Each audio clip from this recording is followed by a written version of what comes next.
During child birth भी mother को भी बहुत ज़्यादा पेन किलर्स दे रहे होते हैं, उसके बाद क्या क्या नुकसान हो सकता है उस बेबी को? 3 महीने मदर्स इस्तेमाल कर रही होती है, साथ साथ नर्सिंग भी करा रही होती हैं और साथ वो पेन किलर्स भी खा रही हैं, एंटीबायोटिक भी 3 महीने खाई जा रही है। और फिर बच्चे को कुछ ना कुछ अगर हो गया है, हमारे यहाँ जो सिजेरियन से बच्चे पैदा हो रहे हैं उसमें से 40 से 50% बच्चे को कुछ ना कुछ होता है। पहली जो ग़िज़ा है, बच्चे ने वो दूध नहीं पिया माँ का, वो पेन किलर ले रहा है बच्चा।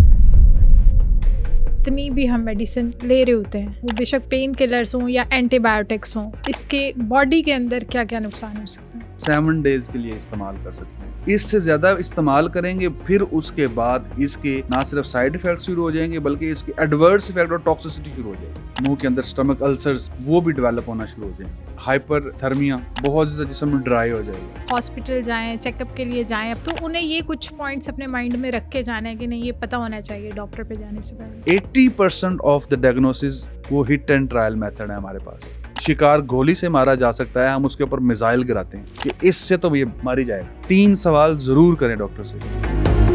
बहुत सारी पेन किलर्स हमारे घरों में पड़ी होती हैं, लेकिन अगर हमें कोई डॉक्टर भी पेन किलर प्रिस्क्राइब करता है तब भी हमें ये बात पता होनी चाहिए कि हमें कब, कैसे और कितनी डोज पेन किलर की लेनी है। प्रेगनेंसी में बहुत सारी पेन किलर्स औरतों को दे दी जाती हैं, लेकिन क्या आप जानते हैं कि यही पेन किलर्स आपके लिए और आपके बच्चे के लिए कितनी डेंजर हो सकती है? क्या हम ये जानते हैं कि 2 या 3 साल से कम उम्र बच्चे को आप इंजेक्शन नहीं लगवा सकते?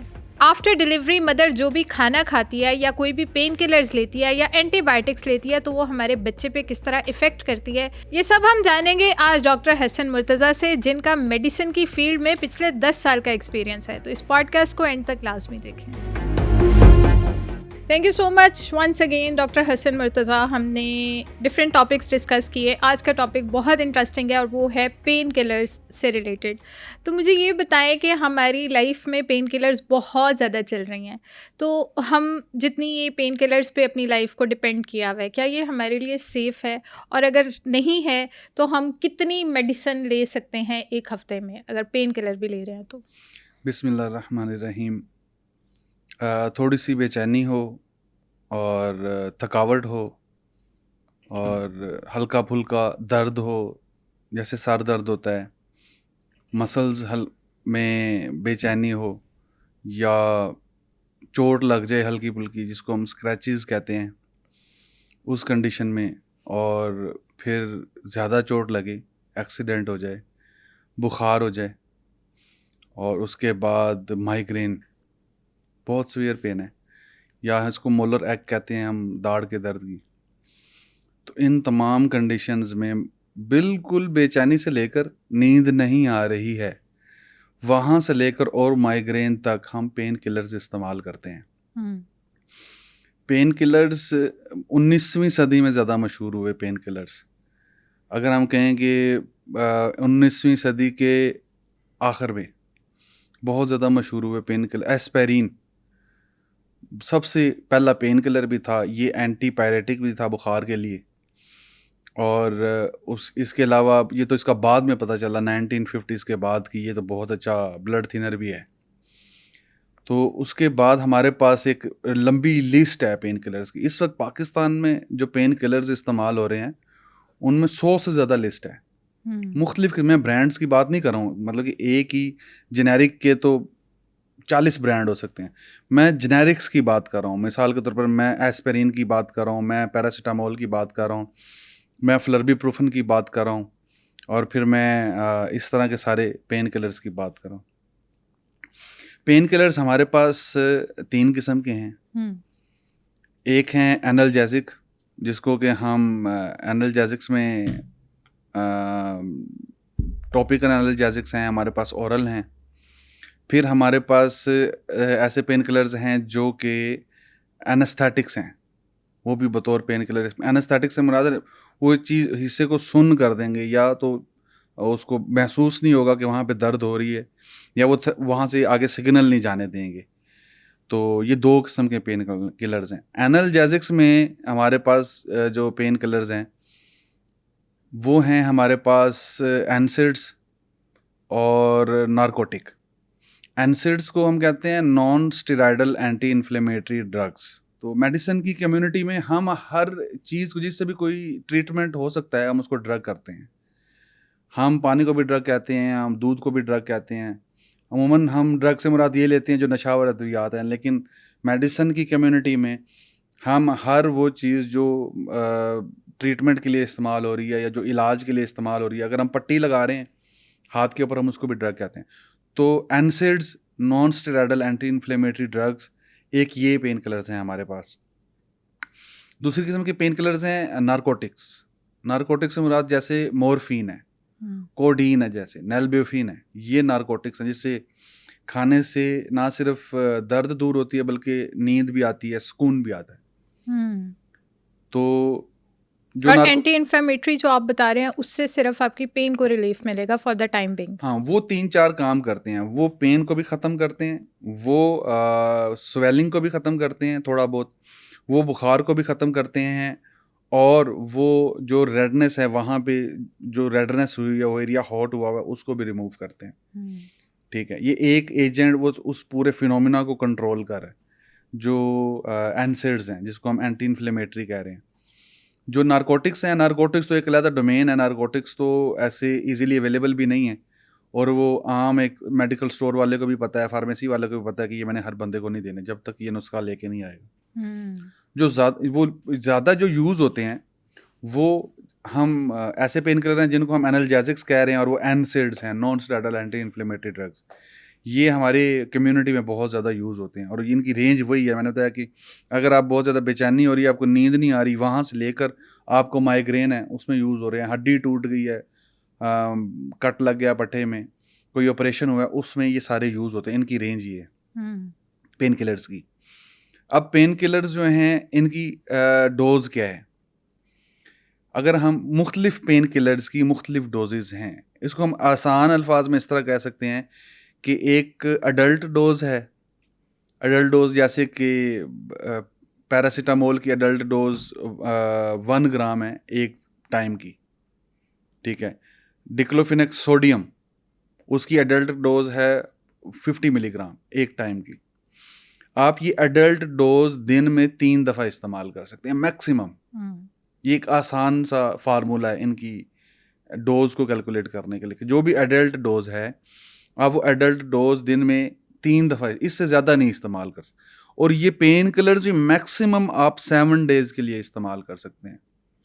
ये जो खाने वाले ओरल पेन किलर्स हैं, इससे ज़्यादा इस्तेमाल करेंगे फिर उसके बाद इसके ना सिर्फ साइड इफ़ेक्ट शुरू हो जाएंगे बल्कि इसके एडवर्स इफेक्ट और टॉक्सिसिटी शुरू हो जाएगी 7 दिन के बाद। मिसाल के तौर पर 7वें दिन के बाद, बल्कि वो 5वें दिन के बाद भी वो एसिडिटी करना शुरू हो जाएगा। मतलब कि आपके स्टमक की जो इंटरनल लाइनिंग है जिसको म्यूकस लाइनिंग कहते हैं, उसको डिस्ट्रॉय करना शुरू हो जाएगा। और मोस्ट प्रोबेबली आपके मुंह के अंदर स्टमक अल्सर्स, जिसको हम माउथ अल्सर्स कहते हैं, वो भी डेवलप होना शुरू हो जाएंगे। ठीक है, हाइपर थर्मिया, बहुत ज़्यादा जिस्म ड्राई हो जाएगा। इस तरह के इफ़ेक्ट आते हैं, और ये इसकी टॉक्सिसिटी का निशानी है। मतलब कि ये एनसेड्स की वजह से टॉक्सिसिटी हो रही है। इधर बच्चा पैदा हुआ, उधर वो उसको कोई ना कोई वो चाइल्ड बर्थ के दौरान भी काफ़ी सारी कॉम्प्लिकेशन शुरू होती हैं। तो माँ बच्चे को दूध पिला रही है, माँ को भी हम पेन किलर दे रहे हैं, बच्चे को भी पेन किलर दे रहे हैं। और पेन किलर उसकी सारी जो बच्चे की कायनात है वो तो यही है ना कि वो माँ से रिलेटेड है और माँ से दूध पी रहा है।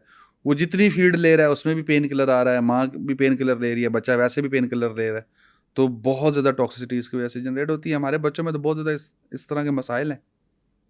अच्छा, जैसे आप डिस्कस कर रहे हैं कि ड्यूरिंग चाइल्ड बर्थ भी हम मदर को भी बहुत ज़्यादा पेन किलर्स दे रहे होते हैं क्योंकि एक प्रोसीजर इतना मुश्किल होता है उसके लिए। तो उसके बाद जो बेबी फीड कर रहा होता है उसके अंदर भी वो इफ़ेक्ट्स आ रहे होते हैं पेन किलर के। तो उसके बाद क्या क्या नुकसान हो सकते हैं उस बेबी को जिसकी फीड में हम मेडिसिन किसी ना किसी तरह से उसको दे रहे हैं? प्रेगनेंसी में, ड्यूरिंग लेबर और after child birth till 2 years, इस पे हमारे पास बहुत ज़्यादा गाइडलाइंस हैं। हर रेगुलेटरी अथॉरिटी ने कहा है कि आप इसमें, जब मैं रेगुलेटरी अथॉरिटी की बात करता हूँ तो हम WHO की भी बात करते हैं और बाकी दूसरी अथॉरिटीज़ की भी बात करते हैं। तो अथॉरिटीज़ ये कहती हैं कि आप ड्यूरिंग प्रेगनेंसी किसी किस्म का पेन किलर नहीं दे सकते, किसी किस्म की बुखार की दवाई नहीं दे सकते आप मदर को। अगर उसको बुखार है तो वो बुखार के लिए कोल्ड पैडिंग्स इस्तेमाल करे, ठंडा पानी इस्तेमाल करे, नहाए, अल्टरनेटिव मेथड्स हैं जो वो इस्तेमाल करे। वो किसी किस्म का केमिकल जो जिसको कोई पेन किलर हम कह रहे हैं या बुखार की दवाइयाँ वो नहीं इस्तेमाल कर सकती।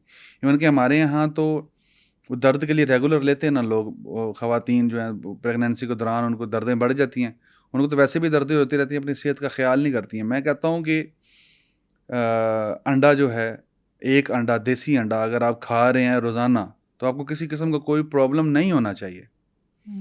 तो फिर लोग ये कहते हैं कि हम गर्मी में भी खाएं, इससे तो गर्मी हो जाती है। ये तो इस तरह की बात फैलाई गई कि आप अंडा ना खाएं, आप बाकी चीज़ें खाएं। तो अंडा जो है वो एक मुकम्मल ग़िज़ा है। अगर वो आप अंडा खाते हैं तो उससे रेजिलियंस बड़ी इंक्रीज़ होती है। अंडा नेचर की तरफ से ऐसा हमारे पास तोहफ़ा है जो आपकी स्ट्रेंथ को इंक्रीज़ करता है, आपकी रेजिलियंस को इंक्रीज़ करता है। रेजिलियंस बहुत अहम है आपकी सर्वाइव करने के लिए। तो प्रेगनेंसी के दौरान तो हमारे यहाँ बहुत ज़्यादा पेन किलर एडवाइस भी की जाती है, प्रेस्क्राइब भी की जाती है, इस्तेमाल भी की जाती है। और एक हमारे पास ब्रांड है पैरासीटामोल का, एसिटामिनोफेन का, वो बहुत ज़्यादा इस्तेमाल होता है। वो तो हर कंडीशन में इस्तेमाल होता है। वो तो बच्चा पैदा हो जाए उस वक्त से वो बच्चा इस्तेमाल करना शुरू करता है, और आखिरी गोली जब उसने एक्सपायर होते हुए खाई होती है वो भी यही होती है। इतना ज़्यादा इस्तेमाल होता है। हालांकि ये हाईली कॉन्ट्रा इंडिकेटेड है, यही दवाई जिसकी मैं बात कर रहा हूँ कि ये आपने इस्तेमाल नहीं करनी। पेन किलर प्रेगनेंसी के दौरान बहुत ज़्यादा नुकसानदेह है, लेकिन हम इस्तेमाल फिर लेबर में पेन किलर तो ज़ाहिर है, अगर सिजेरियन हुआ है तो वहाँ पे कट लगा है, ऑपरेशन हुआ है, वहाँ पे देना 3 दिन मैक्सिमम आप इस्तेमाल कर सकते हैं। लेकिन हमारे यहाँ मैंने ऐसा भी देखा है कि 3 महीने मदर्स इस्तेमाल कर रही होती हैं, साथ साथ नर्सिंग भी करा रही होती हैं। नर्सिंग मदर्स की बात कर रहा हूँ, और साथ वो पेन किलर्स भी खा रही हैं, एंटीबायोटिक भी 3 महीने खाई जा रही। और फिर वो जो बच्चे को कुछ ना कुछ अगर हो गया है, हमारे यहाँ जो सिजेरियन से बच्चे पैदा हो रहे हैं उसमें से 40 से 50% बच्चे को कुछ ना कुछ होता है, या उसको विटामिन डी डेफिशिएंसी की वजह से उसको जॉन्डिस होता है, उसकी आंखें पीली होती हैं। नर्सरी में रखा जाता है अब तो बच्चों नर्सरी में रखा जाता है उसको लाइट के नीचे, या फिर उसको नमूनिया हो जाता है, या फिर कहते हैं कि इसके पेट में कुछ चला गया है, इसको हमने एंटीबायोटिक देनी है। तो एंटीबायोटिक के साथ एक नेसेसरी रेजीम है, उसका साथी है नेसेसरी पेन किलर या एंटी इन्फ्लेमेटरी जिसको हम कहते हैं, तो वो उसके साथ फिर बच्चे को देना पड़ता है। और वो बच्चा पहली जो ग़िज़ा है, बच्चे ने वो दूध नहीं पिया माँ का, वो पेन किलर ले रहा है बच्चा, वो वहाँ से शुरू होता है फिर आगे चलता है। फिर जो नर्सिंग पीरियड है मदर का, वो बहुत ज़्यादा दुनिया में इस चीज़ पे रिसर्च हो रही है, और कुछ मुल्कों में ये चीज़ अप्लाई भी हो चुकी है कि आपने 2 साल से कम उम्र बच्चे को मेडिसिन नहीं देनी, उसकी माँ को दें, जो माँ उसको दूध पिला रही है। अगर बच्चे को कोई प्रॉब्लम है तो बच्चा मेडिसिन नहीं खाएगा? नहीं, बच्चे को डायरेक्ट आप मेडिसिन नहीं देंगे, उसकी माँ को देंगे, क्योंकि उसके दूध से मेडिसिन बच्चे में ट्रांसफ़र हो जानी है। आप जितनी डाइट देते हैं आपने माँ को देनी है। अगर बच्चे कमज़ोर है तो आपने डाइट उसकी माँ को देनी है। बच्चे को कोई मसला है, आपने उसका जो रूट कोज फाइंड आउट करके उस रूट कोज को एलिमिनेट करने के लिए आपने वो सारी ग़िज़ाएँ, वो सारा जो न्यूट्रिशन है उसकी मदर को दें जो उसको नर्स कर रही, और वो उसको मदर फीड के ज़रिए उस तक वो सारी चीज़ें पहुँचेंगी। उसका मकसद क्या है? इसका मकसद ये है कि उसकी वजह से अगर कोई टॉक्सिसिटी हो रही है, उसकी वजह से एडवर्स इफेक्ट आ रहे हैं, उसकी वजह से साइड इफेक्ट आ रहे हैं, तो वो सारे टॉक्सिसिटीज़, वो एडवर्स इफेक्ट्स, वो साइड इफेक्ट मदर बियर करे, और उसका जो पॉजिटिव डोज है, पॉजिटिव इफेक्ट है, वो चाइल्ड तक पहुंचेगा उसका। अच्छा, नेगेटिव इफेक्ट जो है वो बच्चे तक नहीं आता? नहीं पहुंचेगा। आपने अगर मदर को दिया, मैं आपको एक बात बताता हूँ, आपने अक्सर सुना होगा कि माँ ने बहुत ज़्यादा ठंडा खट्टा खा लिया और बच्चे की तबीयत खराब होगी। एग्जैक्टली। माँ ने कोई ठंडी चीज़ खा लिया, जुकाम बच्चे को लग गया। बिल्कुल ऐसा सुना है ना। माँ ने कोई गर्म चीज़ खा लिया, बच्चे को डायरिया हो गया। अगर सिंपल सी बात है, अगर इन चीज़ों के असरात बच्चे तक पहुँच रहे हैं तो मेडिसिन के असरात भी, मेडिसिन पूरी बॉडी में जाती है, और वो कुछ मेडिसिन ऐसी होती हैं, जैसे कि आपने मेट्रोनिडाजोल फ्लैजल खाई है।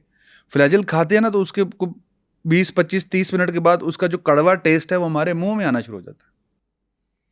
तो कुछ मेडिसिन ऐसी हैं जो कि आपके ब्लड में जाती हैं, फिर मदर की दूध में निकलती हैं, वो बच्चे तक पहुंचती हैं। उसकी इतनी डोज दी जाती है कि बच्चे तक उसकी सेफ डोज पहुंचे। उसकी अगर कोई ज़्यादा डोज है, उसकी टॉक्सिसिटी या उसके एडवर्स इफेक्ट्स जो आने हैं वो मदर बियर करती है, और बच्चे तक वो इतनी डोज पहुंचती है कि बच्चे को फ़ायदा पहुंचाए। दुनिया तो यहाँ पे काम करिए कि आप बच्चे को कुछ भी ना दें। अगर आपने कोई इजाफी चीज़ देनी है, बच्चा बहुत ज़्यादा कमज़ोर है, तो आप मदर की डाइट इंप्रूव करते हैं। ठीक है, बच्चे को बुखार है, बच्चे को ये है वो तो डेफिनेटली वो एक पॉपुलर बिलीफ ये है हर सिस्टम ऑफ मेडिसिन में। वो सिस्टम ऑफ मेडिसिन एलोपैथी है, वो हर्बल है, वो होम्योपैथी है, वो आयुर्वेदा है, वो न्यूट्रोपैथी है, नेचुरोपैथी। उसमें हर सिस्टम ऑफ मेडिसिन में पॉपुलर बिलीफ ये है कि जो जितनी भी बीमारियां हो रही हैं, जितने भी डिसऑर्डर्स हैं, वो खाने की वजह से हैं। तो जो बच्चा है, जो 2 साल से छोटा बच्चा है, वो तो मदर फीड ले रहा है। ठीक है, जो अभी भी पाकिस्तान में कुछ बहुत ऐसे स्पेशलिस्ट ये कहते हैं कि आपने 6 महीने तक मदर फीड के अलावा बच्चे को कुछ नहीं देना। ठीक है, तो वो 6 महीने बच्चा तो सिर्फ मदर फीड ले रहा है। तो को किसी किस्म का बच्चे को प्रॉब्लम होता है तो इसका मतलब मदर फीड की वजह से प्रॉब्लम हो रहा है। आप मदर फीड इंप्रूव करें। मदर फीड कैसे इंप्रूव करेंगे? मदर की फीडिंग इंप्रूव करें। मदर की फीडिंग इंप्रूव होगी, मदर फीड इंप्रूव होगी, मदर फीड इंप्रूव होगी तो बच्चा इंप्रूव होगा। अल्लाह ताला ने ऐसी सलाहियत दी है माँ को, एक मौजज़ाना सलाहियत दी है, अगर वो कुछ भी नहीं खाएगी बच्चे तक चीज़ें पहुँचेंगी। जो बच्चे की ग़िज़ाइयत है ना, उसकी एक लिमिट है, वो ग़िज़ाइयत उसको पहुँचेगी। अगर माँ प्रॉपर न्यूट्रिएंट्स नहीं खा रही है, उसकी हड्डियों से, उसके पट्ठों से, उसके बालों से अल्लाह ताला ग़िज़ाइयत निचोड़ के बच्चे को प्रोवाइड करता है। इसलिए क्योंकि हमारी माएँ अपने ग़िज़ा का ख्याल नहीं रखती। कुछ साइकोलॉजिकल इश्यूज़ हैं, कुछ घरेलू इश्यूज़ हैं, कुछ इकोनॉमिकल इश्यूज़ हैं। वो अपने ग़िज़ा का ख्याल नहीं रखती। एक बच्चे के बाद, 2 बच्चे के बाद वो कहते हैं मेरा तो बेड़ा गर्क हो गया है। वो बेड़ा गर्क इस वजह से नहीं हुआ कि तुम्हारे 2 बच्चे हैं, वो बेड़ा गर्क इस वजह से हुआ तुमने अपनी डाइट का ख्याल नहीं रखा। ठीक, ये वजूहात हैं उसके पीछे जिसकी वजह से पूरी दुनिया ये कह रही है कि आप बच्चे को मेडिसिन नहीं दें, हम मदर को दें। लेकिन हमारे यहाँ जब प्रेगनेंसी होती है तो वो इतना दवाइयों का फलंदा दे दिया जाता है। नो डाउट कहा तो जाता है आप अपनी डाइट का भी ख्याल रखें, लेकिन ये आपने विटामिन्स भी लेने हैं, ये आपने कैल्शियम्स भी लेने हैं, ये आपने ये सारा कुछ भी लेना है। तो क्या ये एक एक्टिविटी ठीक है फिर? मैं न्यूट्रास्यूटिकल्स और विटामिन्स के बहुत ज़्यादा ख़िलाफ़ हूँ। ठीक है, अब ये गर्मियाँ चल रही हैं, गर्मियों में हमारे पास 3 बड़े बेहतरीन फल आ रहे हैं। ठीक है, हमारे पास आलू बुखारा आ रहा है, हमारे पास आम आ रहा है। आम एक सिर्फ ये नहीं कि जायका ही है, मैंने आपको बताया ना, आम बहुत अच्छा एंटी इन्फ्लेमेटरी है। फिर हमारे पास केला आ रहा है। ये 3 बहुत अच्छे फल हैं।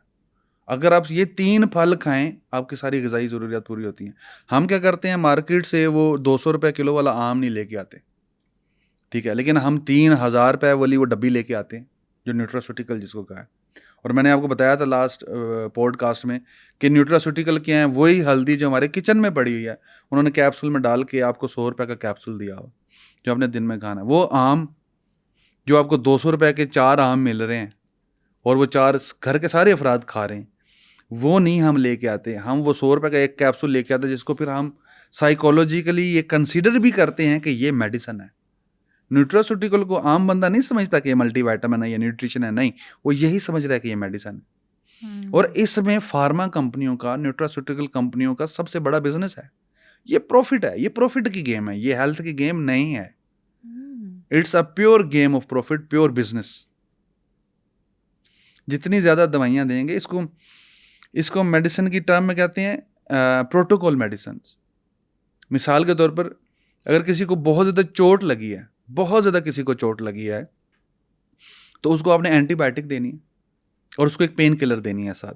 ठीक है, एंटीबायोटिक उसने बहुत सीवियर चोट है तो वो 5 दिन तक खाएगा। अगर उसको 5 दिन से ज़्यादा एंटीबायोटिक खाने की ज़रूरत पड़ी है, तो इसका मतलब ये है कि जिसने उस चोट का, उस वूंड का प्रोसीजर किया है, उसने वो प्रोसीजर ही सही नहीं किया। जिसने, मेरा एक दोस्त है, उसकी वाइफ का ऑपरेशन हुआ ऑस्ट्रेलिया में, सी सेक्शन हुआ, उन्होंने सी सेक्शन के बाद खाने के लिए एंटीबायोटिक दी ही नहीं। ये मैं 3 महीने पहले की बात बता रहा हूँ। ऑस्ट्रेलिया के अंदर सिजेरियन हुआ है, उन्होंने 4 इंच का या 5 इंच का कट लगाया है, मेजर कट है, मेजर ऑपरेशन, इसको हम पाकिस्तान में कहते हैं बड़ा ऑपरेशन। लेकिन उसके बाद खाने के लिए एंटीबायोटिक नहीं दी है। इसका मतलब ये है कि उनका कितना अच्छा सिस्टम है वहाँ पे। पाकिस्तान में क्या होता है, किसी को चोट लग गई है, कोई बाइक से गिर गया है, उसको 10 दिन एंटीबायोटिक इंजेक्शन लग रहे हैं बड़े हैवी। उसको इंजेक्शन एंटीबायोटिक इतने हैवी लगते हैं कि वो सूख के कांटा हो जाता है बंदा, क्योंकि वो तो केमिकल है, उसको फिर प्रोसेस करता है सारा सिस्टम, सारी बॉडी उसको प्रोसेस करती है, उस पर एनर्जी लगती है। जब उस पर एनर्जी लगती है, आप इतनी एनर्जी बाहर से कंज्यूम नहीं कर रहे होते, आप सूख के कांटा हो जाते हो। ये तो हमारा सिस्टम ये है हमारे पास। अगर किसी को 3 दिन से ज्यादा या 5 दिन से ज्यादा एंटीबायोटिक खानी पड़ गई है, इसका मतलब है जिसने वो प्रोसीजर किया है उसने प्रोसीजर ही ठीक नहीं किया, वहां पे एनवायरनमेंट ही ठीक नहीं था कि उसको 5 दिन से ज्यादा एंटीबायोटिक खानी पड़ गई है। यानी 5 दिन से ज़्यादा अगर आपका बुखार भी नहीं उतरा नहीं एंटीबायोटिक उधर से, तो यानी वो कहीं ना कहीं प्रिस्क्रिप्शन में कोई बहुत बड़ा ब्लंडर है। ब्लंडर है। जो डेंगी है, जो इस वक्त हमारे लिए वबाले जान बना था डेंगी, उसकी टोटल टाइम ड्यूरेशन 7 दिन है डेंगी। और उसके बाद जो हमारे पास कोरोना आया, कोरोना का भी 8 या 9 दिन है। अब तो कोरोना की वजह से लोगों को बुखार नहीं होता है। उस एक स्पेसिफिक पीरियड में 2020 में और 21 में, 21 का भी आधा, हम कहें कि तकरीबन 1.5 साल, लोगों को तकरीबन 6 दिन 7 दिन बुखार होता था। ठीक है, फिर उस पर आपकी इम्यूनिटी जो है वो काम करती थी, इम्यूनिटी आपकी अच्छी होती थी। उस वक्त तुम्हें पता ही नहीं था देना क्या है। ठीक है, आपकी इम्यूनिटी इंप्रूव हो रही है, उस पर काम को उसको ठीक कर रही है, तो 7 दिन। इस अगर कोई ऑपरेशन हुआ है, कोई मेजर ऑपरेशन हुआ है, मेजर सर्जरी हुई है, उसमें अगर आप 5 दिन से ज़्यादा एंटीबायोटिक खा रहे हैं, इसका मतलब ये है कि उसने ऑपरेशन ठीक नहीं किया, उसने कंडीशंस का ख्याल नहीं रखा, उसने SOPs का ख्याल नहीं रखा, उन्होंने एनवायरनमेंट का ख्याल नहीं रखा, और उन्होंने प्रोसीजर का ख्याल नहीं रखा। मेजर सर्जरीज में हार्ट सर्जरीज वगैरह, हार्ट सर्जरी, सारा कुछ, मैं तमाम मतलब सर्जरीज की कोई बात भी कर रहा हूँ। कोई सर्जरी भी हो जाए सर्जरी, उसके 7 बाद दिन 5 दिन से ऊपर एंटीबायोटिक खा रहे हैं आप 5 दिन से ऊपर एंटीबायोटिक खा रहे हैं, इसका मतलब है कि प्रोसीजर ठीक नहीं है। प्रोसीजर भी ठीक नहीं है, प्रेस्क्राइबर भी ठीक नहीं है। और हमारे हॉस्पिटल्स में एक महीने में एक लंबी लिस्ट है हमारे पास पेशेंट्स की, जो एक महीने लगवाते हैं इंजेक्शंस। एक इंजेक्शन है जिसमें 4th जनरेशन इंजेक्शन है, जिसको मैं कहता हूँ कि ये जहर है। ये आप किसी हाथी को लगाएंगे ना, तो हाथी भी सीधा हो जाएगा एक दफ़ा।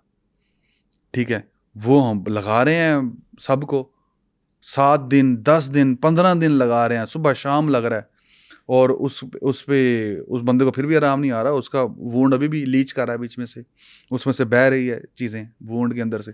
इसका मतलब ये है कि ये प्रोसीजर ठीक की हुआ ही नहीं है। अच्छा, जैसे पेन किलर्स में आपने जिक्र किया कि हम इतनी डोज ले सकते हैं, इसके बाद नहीं ले सकते, इसी तरह पेन किलर्स के साथ साथ ना अब पेन किलर्स इंजेक्शंस भी आ रहे हैं जो हमारे डिफरेंट बॉडी पार्ट्स में लगते हैं। तो क्या ये ठीक है कि ये भी उतना ही खतरनाक है, उससे ज़्यादा खतरनाक है? इंजेक्शन सिर्फ इमरजेंसी है। जितने भी इंजेक्शन है ना इस किस्म के, वो इमरजेंसी है। वो पेन किलर इंजेक्शन हो, वो न्यूट्रास्यूटिकल के इंजेक्शन हो, वो मल्टी वाइटामिन के इंजेक्शन हो, इवन के जो हमारे यहाँ ड्रिपें लगा दी जाती हैं, ड्रिपें इमरजेंसी में लगा दी जाती हैं, इमरजेंसी है। ठीक है, अगर पेशेंट मुंह से नहीं ले रहा, ठीक है, या उसको बहुत ज़्यादा दर्द हो रही है और वो अनकॉन्शियस हो जाएगा, तो उस कंडीशन में हम उसको इंजेक्शन लगाते हैं, वरना इंजेक्शन की ज़रूरत नहीं है उसको। इंजेक्शन का जो असर है वो भी ज़्यादा से ज़्यादा 2-3 घंटे रहता है। इससे ज़्यादा आपको दोबारा, अगर सीवियर पेन है तो आपको दोबारा इंजेक्शन लगाने की ज़रूरत आती है। तो इंजेक्शन लगाना एक इमरजेंसी के अलावा बिजनेस है। ठीक है, हमारे यहाँ हम अब गए हॉस्पिटल्स के अंदर, जब आप जाते हैं किसी भी बड़े डॉक्टर के पास जाएं, ठीक है, जो बहुत अच्छा इलाज कर रहा है या बहुत मशहूर है, और उसके पास जब आप जाते हैं वो प्रेस्क्रिप्शन लिख के देता है, ये प्रेस्क्रिप्शन है, उसने कभी भी इंजेक्शन नहीं लिखा उसके अंदर, क्योंकि उसके पास इमरजेंसी वाला पेशेंट नहीं जाता। ठीक है, आप हॉस्पिटल्स के अंदर जाएं OPD में, ठीक है, आउट पेशेंट डिपार्टमेंट जो है, वो वहाँ पे इंजेक्शन नहीं लिखते। इंजेक्शन वाला जो डिपार्टमेंट है जहाँ पे इंजेक्शन यूज हो रहे हैं, वो इमरजेंसी डिपार्टमेंट है। ठीक है, अब ये मिस यूज हो रहा है, क्योंकि हम जब क्लिनिक्स में जाते हैं, प्राइवेट क्लिनिक्स में, जहाँ पे उनके साथ हल्की फुल्की उन्होंने डिस्पेंसरी भी बनाई हुई है। ठीक है, अगर आप उसको दवाई लिख कर देंगे, वो दवाई लेगा पेशेंट, वो दवाई बनेगी 400 की, 500 की, 1000 रुपये की, और इंजेक्शन लगाएंगे उसको 25 रुपये का, आपने वैसे ही 1000 रुपया ले लेना है उसे। ठीक है, तो इंजेक्शन जो है ये बिजनेस के तौर पे यूज़ हो रहे हैं, वरना इंजेक्शन कोई सूरत हाल नहीं है कि इंजेक्शन जो है ना कुछ कंडीशंस ऐसी हैं जिसमें हम प्रिलिमिनरी प्रिकॉशन के तौर पर इंजेक्शन, मतलब एक्सीडेंट हुआ है, टेटनस का इंजेक्शन लगना, ठीक है, उसका हल ही इंजेक्शन है। वैक्सीन्स लगती हैं, उसका हल ही इंजेक्शन है। लेकिन अगर हम कहें कि बहुत ज़्यादा दर्द भी नहीं हो रहा, बुखार है, उसमें इंजेक्शन जो है एक डायरेक्ट लोड है सिस्टम के ऊपर। ये मैं बड़े आसान अल्फाज में इसको ये कहूँगा कि लोड है।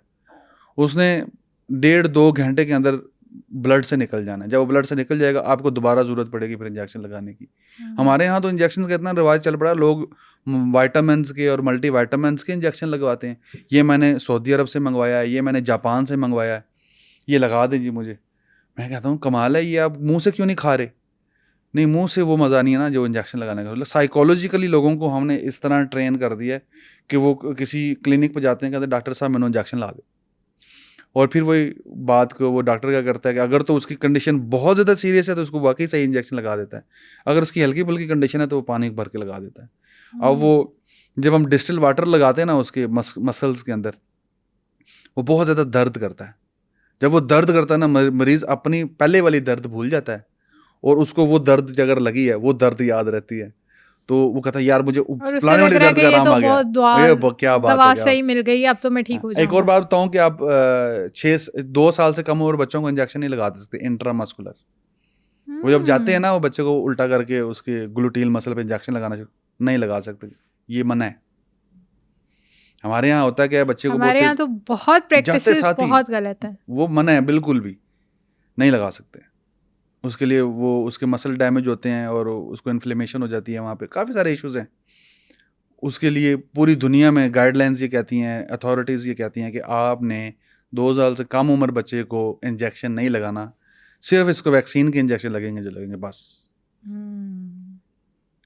अगर आप इंजेक्शन तक नौबत आ गई है, इसका मतलब है कि आपसे ये पेशेंट हैंडल नहीं हो रहा, ठीक है। और या जब जैसे मैंने पहले मिसाल दी कि वो टाइप 2 डायबिटीज़ में वो ओरल हाइपोग्लाइसेमिक मेडिसिन दे रहे हैं, लेकिन जब ओरल से उसकी इंस्ट्रक्शंस के मुताबिक ओरल से कंट्रोल नहीं हो रही डायबिटीज़, तो फिर उसने कहा इंसुलिन का इंजेक्शन लगाएं। ये बहुत बड़ा ब्लंडर है, ये उस बंदे की नाकामी भी है, नाअहली भी है, और उस बंदे का जुर्म भी है कि उसने एक टाइप 2 डायबिटिक पेशेंट को, जिसके जिस्म के अंदर ऑलरेडी इंसुलिन बन रही है, आप इसको कह रहे हैं कि इसको और इंसुलिन लगाओ। इंसुलिन तो उसके अंदर काम नहीं कर रही। अच्छा, जितनी भी आपने बहुत अच्छी अवेयरनेस दी है, इसमें ऑडियंस को ये भी बताएं कि उन्हें किस तरह प्रिपेयर होके जाना चाहिए। हॉस्पिटल जाएं, चेकअप के लिए जाएं, अपने बच्चे को दिखाने जाएं या अपने चेकअप के लिए जाएं, तो उन्हें ये कुछ पॉइंट्स अपने माइंड में रख के जाना है कि नहीं, ये पता होना चाहिए डॉक्टर पे जाने से पहले। देखें, टू बी अवेयर, चीज़ों के बारे में शऊर रखना, ये कोई आधे पौने घंटे का या 1 घंटे का या 1 दिन का काम नहीं है। ये एक कंटिन्यूस प्रोसेस है कि आपने चीज़ों के बारे में इंफॉर्मेशन लेनी है, ठीक है। हमारे यहाँ देहातों में, फैमिलीज़ में कहा जाता है कि आपके पास फैमिली में एक बंदा वकील होना चाहिए, एक बंदा डॉक्टर होना चाहिए, और एक बंदा आपका पुलिस में होना चाहिए। अगर ये 3 बंदे हैं आपके पास, तो आपको फिर फैमिली को कोई मसला नहीं है, ठीक है। तो डॉक्टर का मतलब ये है कि वो ऐसा बंदा हो जो मेडिसिन को समझता हो, और अगर कहीं गलत मेडिसिन इसकी ज़रूरत है तो वो फौरी तौर पे आके यार ये तुम क्यों कर रहे हो, ऐसा क्यों कर रहे हो, ये ना खाओ, ये खाओ, वगैरह वगैरह। तो जो टू बी अवेयर जो है, ये 1-2 घंटे वाला काम नहीं है, ये कंटिन्यूस लर्निंग वाला काम है। काफ़ी सारे लोग ऐसे आते हैं हमारे पास जो मेडिसिन के बारे में पूछते हैं। जब हम उनको मेडिसिन डिस्पेंस कर रहे होते हैं, वो पूछते हैं ये किस चीज़ की, ये किस चीज़ की, वो रेगुलर पूछते हैं फिर। लेकिन एक प्रॉब्लम ये है कि जब लोगों को थोड़ा बहुत 10 दवाइयों का भी पता चल जाता है ना, उनके बारे में कोई हाफ इन्फॉर्मेशन भी उनके पास आ जाती है ना, वो खुद डॉक्टर समझना शुरू हो जाते हैं अपने आप को। ये भी प्रॉब्लम है, लेकिन अवेयरनेस हासिल करना बहुत ज़रूरी है। अब जब किसी डॉक्टर के पास जाते हैं ना, अब डॉक्टर से तफसील ज़रूर पूछें कि तुम्हारा डायग्नोसिस क्या है मेरे बच्चे की बीमारी के हवाले से। वो तुक्के ना लगा रहा हो।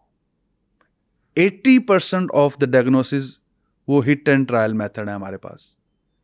बच्चे को बुखार है, कौन सा बुखार है, क्यों बुखार है, उसको थ्रोट इन्फेक्शन है या उसको कोई और मसला है, नहीं, उसने एंटीबायोटिक दे दिया है। और एंटीबायोटिक्स भी हमारे पास ऐसी हैं, पेन किलर्स ऐसे हैं, वो हर किस्म के बुखार को ठीक कर देते हैं, ठीक है, हम असल में ऐसा कर रहे हैं कि हम जो शिकार गोली से मारा जा सकता है हम उसके ऊपर मिसाइल गिराते हैं कि इससे तो ये मार ही जाएगा। हमारा हेल्थ सिस्टम इस तरह है। अब जाके उससे डॉक्टर से पूछें, उससे सवाल करें, 3 सवाल ज़रूर करें डॉक्टर से। मेरे बच्चे को क्या है, ये जो मेडिसिन लिख रहे हो ये क्या है, और इसका ड्यूरेशन कितना है। अगर इसके बाद ठीक नहीं होता बच्चा मेरा तो फिर आप क्या करेंगे। ठीक है, ये सवाल पूछने ज़रूरी हैं। अगर आप सवाल नहीं पूछेंगे, उस पर ब्लाइंड ट्रस्ट करेंगे तो फिर तो हमारे यहाँ ये काम होता रहेगा। वो प्रोटोकॉल मेडिसिन उसमें लिख देते हैं। प्रोटोकॉल मेडिसिन ये होता है कि ये 3 गोली दवाइयाँ तो आपने खानी खानी है, ये चौथी भी खाएं ना, ये क्या है, ये बस आप खाएं, आपको बताएंगे इंशाल्लाह जब बच्चा ठीक हो जाएगा। तो ये प्रॉब्लम बहुत ज़्यादा है हमारे यहाँ। फिर इस कुछ हमारे यहाँ फिर प्रैक्टिशनर को भी आदत नहीं है सवालों के जवाब देने की। उससे पूछे ये क्या होगा तो तुम मुझसे ज़्यादा बेहतर जानते हो। इस तरह के प्रॉब्लम्स हैं हमारे पास। इसका जब वो कह दे कि तुम मुझसे ज़्यादा बेहतर जानते हो, इसका मतलब ये है कि उसके प्रेस्क्रिप्शन में घपला है। बिल्कुल ठीक है। अच्छा, जैसे हम of the record, of camera हम बात कर रहे थे कि कुछ पेन किलर्स ऐसी भी हैं जो हमें खाने की ज़रूरत नहीं है, हम वो लगा के भी दर्द को ख़त्म कर सकते हैं। तो मैं चाहूँगी कि आप उन पेन किलर्स के बारे में भी बताएं कि ऐसी कौन सी पेन किलर्स है और वो लगाने का क्या मेथड है। अच्छा, जो हमें दर्द हो रहा है, दर्द हम उसको 2 हिस्सों में कैटेगराइज कर सकते हैं। एक वो दर्द जो आउटर सरफेस पे हो रहा, मतलब कि चोट लगी है या थकावट है या कहीं पे मोच आ गई है, उसको हम आउटर सरफेस पे उस पेन को हम क्लासीफाई कर, एक वो पेन होगी। दूसरी पेन वो जो इनर सरफेस पे हो रही है, सरफेस के अंदर हो रही है, इनसाइड द बॉडी हो रही है, जिसको आप टच करके असेस नहीं कर सकते कि काम, जैसे कि पेट में अमूमन दर्द होती है। ठीक है, जो इनर पेन्स हैं उनके लिए तो हमारे पास चीज़ें खाने के लिए ही हैं, लेकिन उनमें कुछ 1 या 2 पेन्स के अलावा बाकी तमाम पेन जो हमारे ज़ाहिर है लोअर टोर्सो में पेन्स हो रही हैं, उसके लिए हम पेन किलर इस्तेमाल नहीं करते, एंटी स्पास्मोडिक एजेंट्स इस्तेमाल करते हैं, वो पेन किलर्स नहीं हैं। ठीक है, जो हमारी आउटर सरफेस पे पेन्स हो रही है ना, उसका बड़ा इफेक्टिव एक सोल्यूशन है उस पर चीज़ अप्लाई करना। ठीक है, या तो उस पर कोल्ड पैडिंग से वो दर्द ठीक होती है या वो हॉट पैडिंग से दर्द ठीक हो जाती है। एक फिर हमारे पास बहुत बड़ी एक रेंज है क्रीम्स की, बाम्स की और एप्लीकेटर्स की, हम उस पर लगाएं तो उससे हमारा दर्द ठीक हो जाता है। मिसाल के तौर पर हमारे पास हर्बल ऐसी बहुत सारी चीज़ें हैं जो हमने पिछले पॉडकास्ट में भी डिस्कस किया कि कैप्सेसिन ऑयल है, बहुत इफेक्टिव चीज़ है। लौंग है, दाढ़ का दर्द है, लौंग उसके लिए बहुत इफेक्टिव चीज़ है। ऐसे भी हमारे पास मेडिसिन हैं। सर में दर्द हो रहा है, इवन कि माइग्रेन हो रहा है आपको, तो आप सर पे लगाएं, माथे पे लगाएं, आपका थोड़ी देर में वो दर्द रिमूव हो जाता है। कैप्सिसिन ऑयल, ऐसी चीज़ें हैं मुख्तलिफ। कैप्सेसिन ऑयल को भी डिफरेंट यूज़ किया, सरफेस के लिए यूज़ किया जाता है। जॉइंट्स की पेन ऐसी पेन है जो जाती नहीं है, कैप्सेसिन ऑयल उसके लिए बहुत ज़्यादा इफेक्टिव है। मस्कुलर पेन्स के लिए कैप्सेसिन ऑयल बहुत ज़्यादा इफेक्टिव है। फिर हमारे पास ना सिर्फ ऐसी ऑइंटमेंट्स हैं, क्रीम्स हैं, बाम्स हैं, हमारे पास पैचेस हैं। पैचेस का मतलब है वो एक स्टिकर होता है।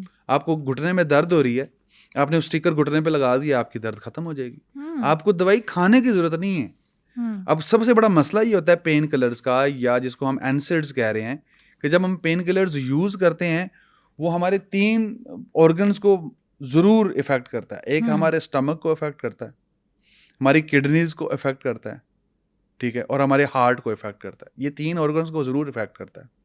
लेकिन जब आप चीज़ अप्लाई कर रहे हैं स्किन के ऊपर, उसकी टॉक्सिसिटी 0 है। वो आप दिन में 2 दफ़ा लगाएं, 3 दफ़ा लगाएं, 5 दफ़ा लगाएं, 10 दफ़ा लगाएं, उसकी टॉक्सिसिटी 0 है। वो इतनी क्वांटिटी उसकी ब्लड में जाती ही नहीं है कि वो किसी चीज़ को अफेक्ट कर सके, वो उस एरिया पे लाती है। इसलिए इसको कहते हैं लोकल एनेस्थेटिक, मतलब कि उस एरिया में लोकली ही रहता है, वो वहाँ पे इफेक्ट देता है, वो पूरी बॉडी में इफेक्ट नहीं देता। एक फिर दूसरा उसका सबसे बड़ा फ़ायदा ये है कि आप उसको 4 दफ़ा, 5 दफ़ा, 6 दफ़ा लगा सकते हैं। आपकी दर्द बहुत ज़्यादा है, आप उसको 2-3 दफ़ा एकदम ही लगाएं। आपने 1 दफ़ा लगाया, वो एब्जॉर्ब हो गया, उसके बाद फिर लगाएं, वो एब्जॉर्ब हो गया, उसी 3-4 मिनट के अंदर उसके बाद फिर लगाएं। या आप उसकी इंटेंसिटी बढ़ा रहे हैं, उसकी पेन किलर इफेक्ट बढ़ा रहे हैं, ठीक है, तो आप उसको 3-4 दफ़ा एक ही टाइम में लगा लें। फिर आप उसको दिन में 4-5-6 दफ़ा लगा लें, इसकी कोई टॉक्सिसिटी नहीं है, इफेक्ट बहुत अच्छा आएगा। अगर आप सिर्फ एक कंडीशन है, अगर आपको उससे एलर्जी नहीं है, और एलर्जी तो आपको खाने वाली दवाइयों से भी होती है, ठीक है। अगर आपको उससे एलर्जी नहीं है, आप उसको 10 दफ़ा लगाएं, कोई टॉक्सिसिटी नहीं है। बिल्कुल ठीक। और फिर हर्बल भी हैं हमारे पास, ऐसा नहीं है कि हमारे पास एलोपैथीज भी हैं, हर्बल हैं, वो भी बहुत ज़्यादा इफेक्टिव हैं। पैचेज हैं, स्टिकर्स हैं, आपने स्टिकर उतारा, 5-7 रुपए का स्टिकर मिलता है, स्टिकर उतारें और वहाँ पे लगा दें जहाँ पे दर्द हो रही, बहुत ज़्यादा इफेक्टिव है। फिर दर्द होती क्यों है? दर्द होती है, हमारे पास एक शख्स बहुत ज़्यादा कमज़ोर है और एक शख्स बहुत ज़्यादा मजबूत है, स्ट्रॉन्ग है, ठीक है। हमने एक हथौड़ी उठाई और उस कमज़ोर शख्स को मारी, वही हथौड़ी, उससे वो चीखेगा, चिल्लाएगा, हाय मैं मर गया। वही हथौड़ी उतनी इंटेंसिटी से उस मजबूत स्ट्रॉन्ग शख्स को मारी, उसको महसूस भी नहीं होगा। तो हम अपनी पेन के खिलाफ सेंसिटिविटी को इंक्रीज भी कर सकते हैं, डिक्रीज भी कर सकते हैं। इसको हम कहते हैं, हम अपना थ्रेश होल्ड इंक्रीज कर सकते हैं कि एक ही चोट है, लेकिन एक चोट से हमें बहुत ज़्यादा दर्द हो रही है और उसी चोट से हमें बिल्कुल भी या बहुत कम दर्द हो रही है, ऐसी दर्द हो रही है जिसको हम तवज्जो ही नहीं देते, ठीक है। उसका तरीका क्या है? हम अपनी वाइटैलिटी को इम्प्रूव करें, हम अपनी स्ट्रेंथ को इम्प्रूव करें और हम अपनी रेजिलियंस फिर वही बात एक्सरसाइज पे आ जाती है, ठीक है। आप अपना प्रोटीन मैस इम्प्रूव करें, आपकी स्ट्रेंथ इम्प्रूव होती है। स्ट्रेंथ इम्प्रूव होगी, आपका दर्द को महसूस ना करने की सलाहियत इम्प्रूव होगी, आपको पेन किलर नहीं खानी पड़ेगी, ठीक है। तीसरा, अपने डाइट इम्प्रूव करें, जिससे मैं बात कर रहा था अंडा, मैं अंडे का बहुत बड़ा फ़ैन हूँ। एक अंडे से बगैर बैरूनी इमदाद के पूरी ज़िंदगी निकलती है। उससे चूज़ा जो है 21 दिन की, अगर हम मुर्गी के अंडे की बात करें, उसमें 21 दिन की पूरी ग़िज़ाइयत मौजूद है उस चूज़े के लिए, और बगैर बैरूनी इमदाद के उसमें से वो चूज़ा निकलता है 21 दिन के बाद। 21 दिन फीड करता है वो उसके अंदर चूज़ा, मतलब कि पूरी ग़िज़ाइयत उसमें मौजूद है। हम वो अंडा नहीं खा रहे, हम दवाइयाँ खा रहे हैं, और दवाई में उसमें एक या विटामिन डी है उसके अंदर, या विटामिन B1 है, या वो एक मैग्नीशियम है उसके अंदर, या उन्होंने हल्दी डाल दिया, या उन्होंने लहसुन पीस के डाल दिया।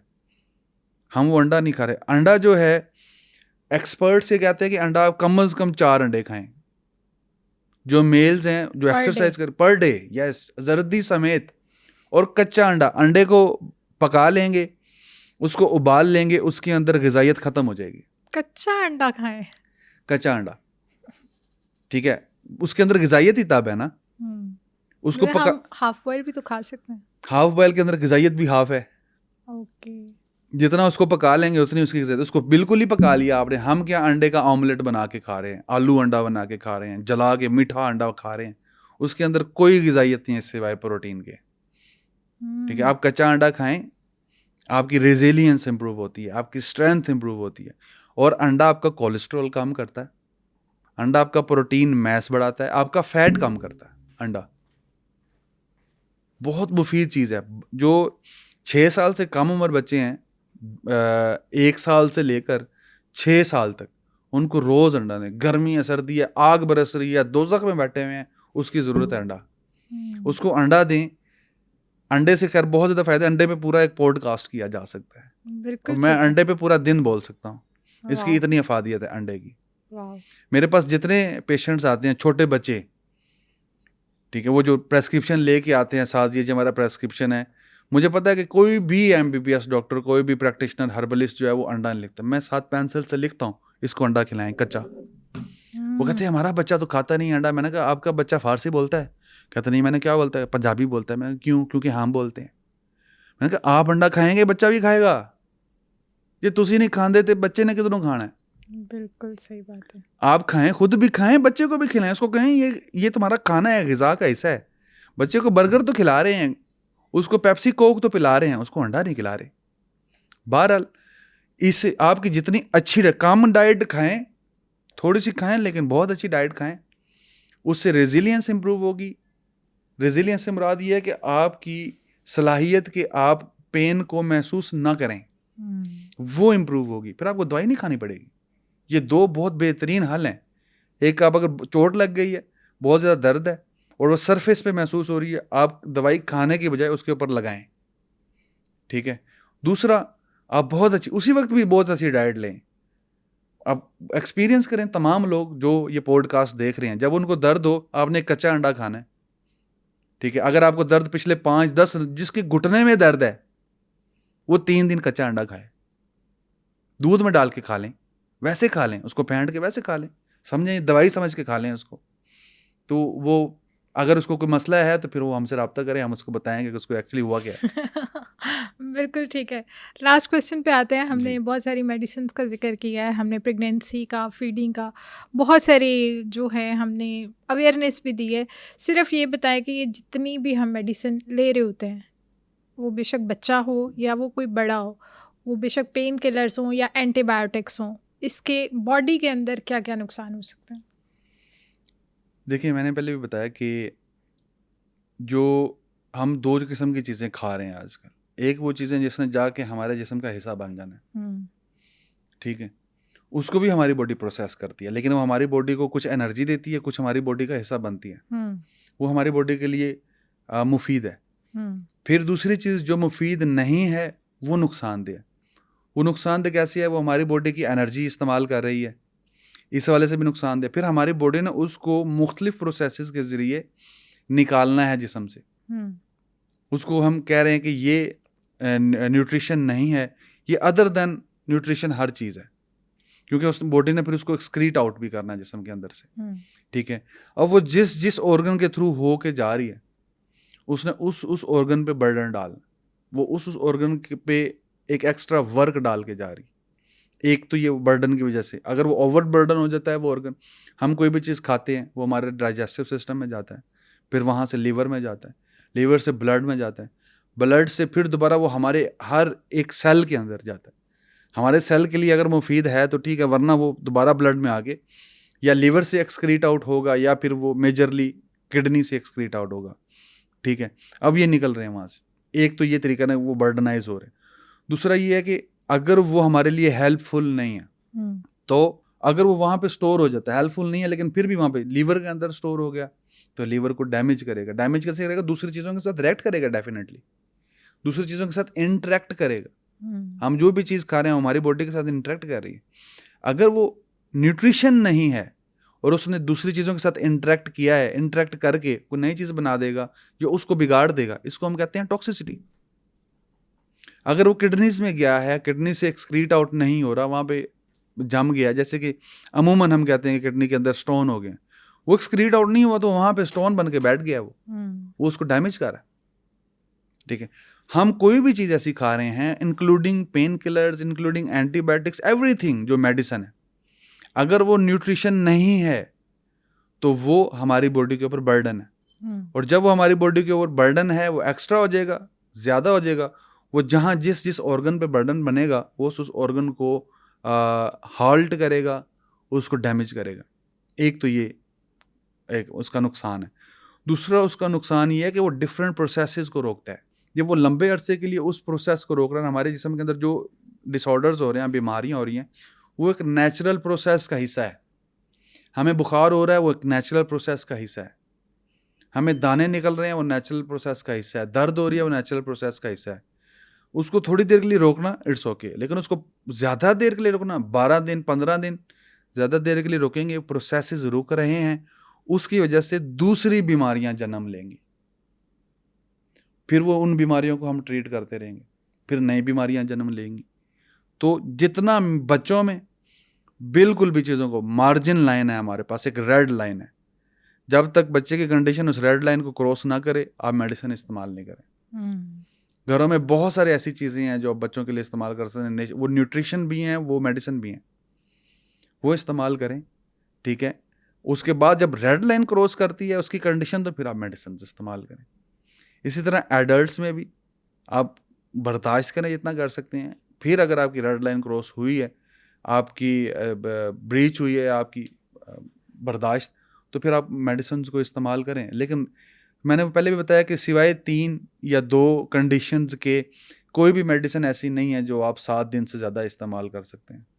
सिर्फ 3 या 2, मैक्सिमम 4 कंडीशंस ऐसी होंगी। कोई ऑर्गन काम नहीं कर रहा तो हम उसके हिसाब से दे रहे हैं, या हाइपरटेंशन है उसमें भी ऑर्गन ही काम नहीं कर रहा, या शुगर है उसमें भी ऑर्गन काम नहीं कर रहा, तो उसमें हम देते हैं, ठीक है, या फिर किसी को साइकोलॉजिकल इश्यूज हैं, हार्मोनल इश्यूज हैं, इसमें हम दे सकते हैं। बस ये 2 या 3 कंडीशंस ही बनती हैं।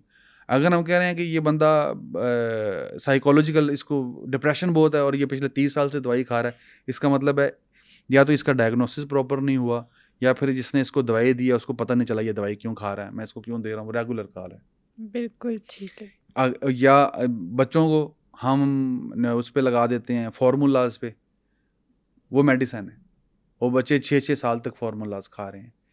फिर हम जो बड़े हैं ये भी मल्टीविटामिन खा रहे हैं, और आजकल मल्टीविटामिन का एक तूफान है, मल्टीविटामिन का जो सोशल मीडिया पे आ रहा है, ये खाएं ये खाएं ये खाएं, ठीक है। बहुत सारे लोग सर्व भी कर रहे हैं, वो बता भी रहे हैं कि अगर आपको ये डेफिशिएंसी है आप ये मल्टीविटामिन नहीं खाएं, इस नेचुरल सोर्स लें, आप बादाम खाएं, आप ड्राई फ्रूट लें, आप नट्स खाएं, ये खाएं, आप मेडिसिन नहीं खाएं, क्योंकि वो 100% नेचुरल भी नहीं है, वो 100% न्यूट्रास्यूटिकल नहीं है, वो 100% मल्टीविटामिन नहीं है, उसमें कहीं ना कहीं कोई सिंथेटिक चीज़ आ जाती है और वो आपको डेफिनेटली डैमेज करेगी।